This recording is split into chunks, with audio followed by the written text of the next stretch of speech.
1 Corinthiens. Chapitre 14.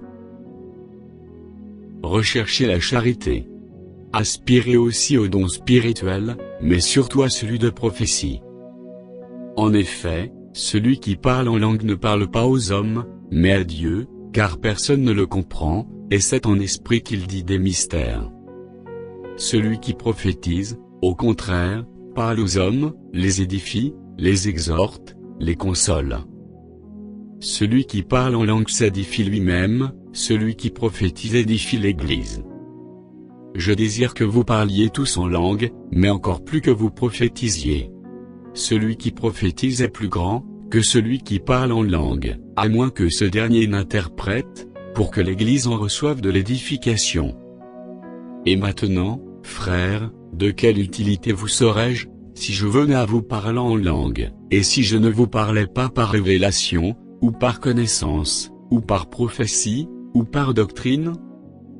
Si les objets inanimés qui rendent un son, comme une flûte ou une harpe, ne rendent pas des sons distincts, comment reconnaîtrait-on ce qui est joué sur la flûte ou sur la harpe? Et si la trompette rend un son confus, qui se préparera au combat? De même vous, si par la langue vous ne donnez pas une parole distincte, comment saura-t-on ce que vous dites? Car vous parlerez en l'air. Quelque nombreuses que puissent être dans le monde les diverses langues, il n'en est aucune qui ne soit une langue intelligible. Si donc je ne connais pas le sens de la langue, je serai un barbare pour celui qui parle, et celui qui parle sera un barbare pour moi.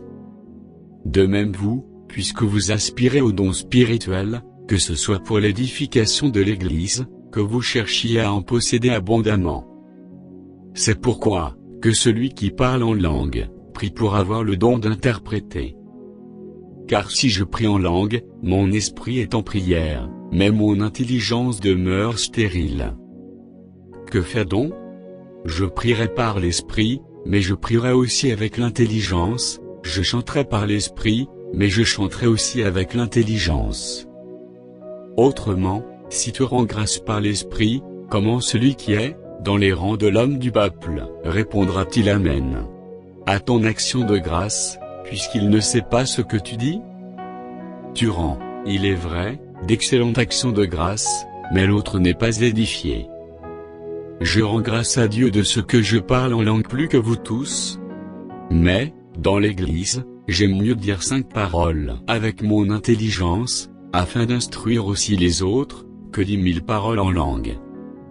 Frères, ne soyez pas des enfants, sous le rapport du jugement, mais pour la malice, soyez enfants, et, à l'égard du jugement, soyez des hommes faits.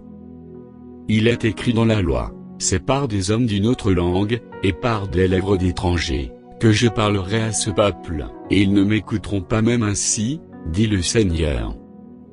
Par conséquent, les langues sont un signe, non pour les croyants, mais pour les non-croyants, la prophétie, au contraire, est un signe, non pour les non-croyants, mais pour les croyants.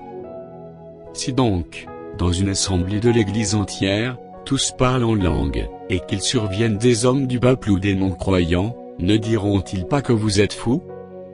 Mais si tous prophétisent, et qu'il survienne quelque non-croyant ou un homme du peuple, il est convaincu par tous, il est jugé par tous, les secrets de son cœur sont dévoilés, de telle sorte que, tombant sur sa face, il adorera Dieu, et publiera que Dieu est réellement au milieu de vous.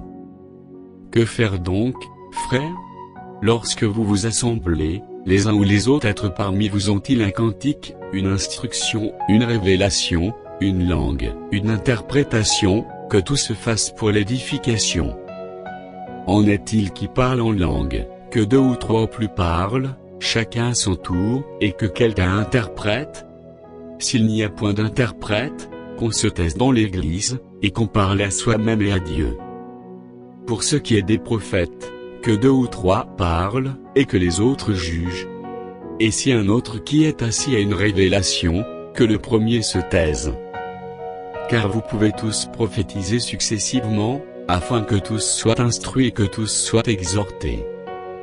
Les esprits des prophètes sont soumis aux prophètes. Car Dieu n'est pas un Dieu de désordre, mais de paix. Comme dans toutes les églises des saints, que les femmes se taisent dans les assemblées, car il ne leur est pas permis d'y parler, mais qu'elles soient soumises, selon que le dit aussi la loi. Si elles veulent s'instruire sur quelque chose, qu'elles interrogent leur mari à la maison, car il est malséant à une femme de parler dans l'église. Est-ce de chez vous que la parole de Dieu est sortie? Ou est-ce à vous seul qu'elle est parvenue? Si quelqu'un croit être prophète ou inspiré, qu'il reconnaisse que ce que je vous écris est un commandement du Seigneur. Et si quelqu'un l'ignore, qu'il l'ignore. Ainsi donc, frères, aspirez au don de prophétie, et n'empêchez pas de parler en langue.